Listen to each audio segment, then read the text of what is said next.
All right, good morning. So by the end of the day, you should fully understand the importance of what's on my t-shirt. Just exciting.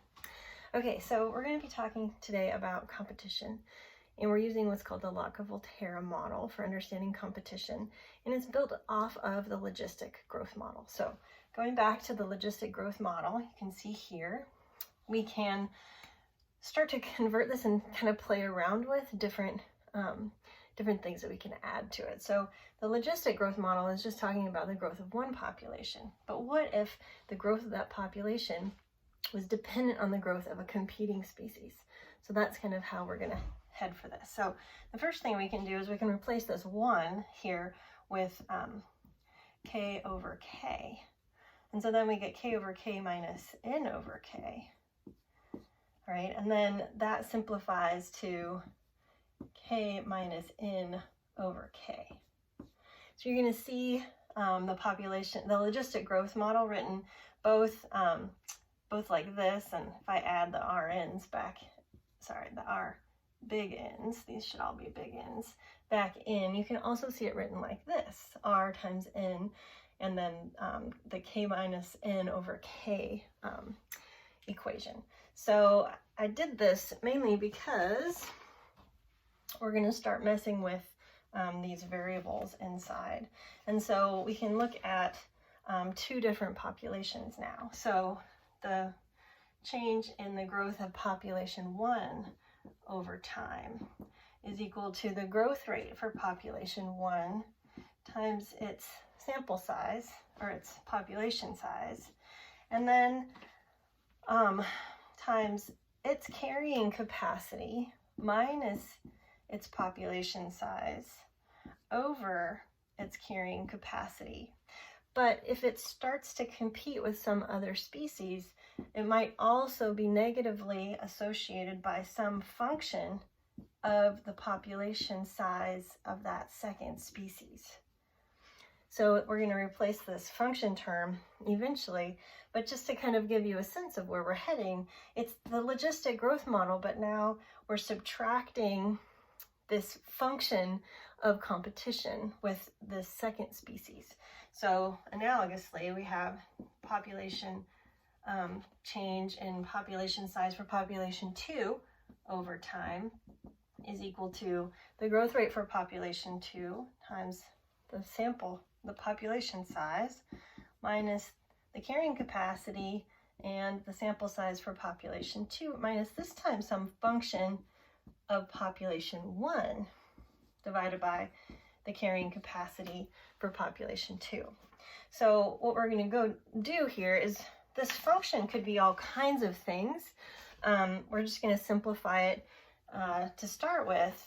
We're going to just go in here and we're going to add a coefficient, a competition coefficient. So instead of some unknown function for the competition between species 1 and 2, we're just going to put in some competition coefficients. So we're going to use alpha for the competition coefficient that belongs in the population 1 equation, and beta, which goes into the population 2 equation. And these competition coefficients, alpha and beta, are pretty interesting. Basically, each one is a measure of the effect, in this case, of species 2 on the growth of species 1. And for beta, it's a measure of the effect of species 1 on the growth of species 2. And again, competition, of course, is a problem for both species. So this is one of the ways where, we think of like a healthy economic market full of competition, but in fact, everyone's losing in competition. All species lose. And so that's why these terms are always negative. Like there's no aspect of competing with someone that makes you a winner. It doesn't increase your population size, which I think these models makes really clear. Okay, so now just a few things about alpha and beta. If alpha is equal to 1, then it's basically it's like it's like species 1 and species 2 are kind of interchangeable. If alpha is equal to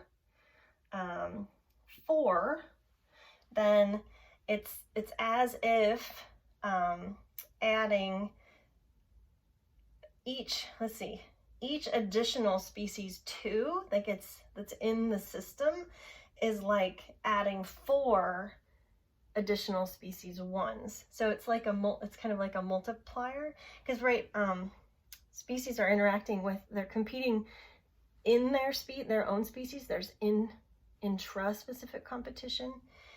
These are models of interspecific competition. The intraspecific competition has to do with the logistic growth, right? The density dependence. That's kind of them competing with themselves as their density grows. But this factor tells us, oh, actually species 2 is like 4 times as bad as having just more of your own selves, okay? If, let's see, if alpha is greater than 1, then the per capita interspecific competition is greater than the intraspecific competition. And if alpha is less than 1, then intraspecific competition is more important, okay? So I'm just going to say inter is greater than intra, and if alpha is less than 1, then intra is more important, okay? And then if alpha equals 0, then there's no competition, because this whole function here, this would disappear. If alpha goes to 0, this part would disappear, and you'd just be left with the logistic growth model. So that's great. Beta is similar, okay? So beta, if beta is the measure of the effect of species 1 on species 2, and all of these things are true for beta. Alpha and beta do not have to be equal. They can be different. So it could be that in a competition situation, one species is a more potent competitor, and in that case, their competition coefficient would be larger. Competition is often asymmetrical. And basically, the next thing that we're going to do is we're going to try to find the equilibrium solutions for these two models by setting the differential equations equal to 0 and then solving for n. Okay, so I'm probably not going to walk through the math of that, but just imagine setting these equal to 0 and then trying to solve for n. You would end up with a couple of equations like this. And so we'll just say equilibrium equations. The first one, we're going to call it N1 hat, would be equal to the carrying capacity for population 1 minus alpha times N2. And N2 hat would be equal to the carrying capacity for 2 minus beta times N1. But these two things kind of depend on one another. And so you can substitute the one in for the other, and then you can kind of carry out all the multiplications and move all of the n terms to the left.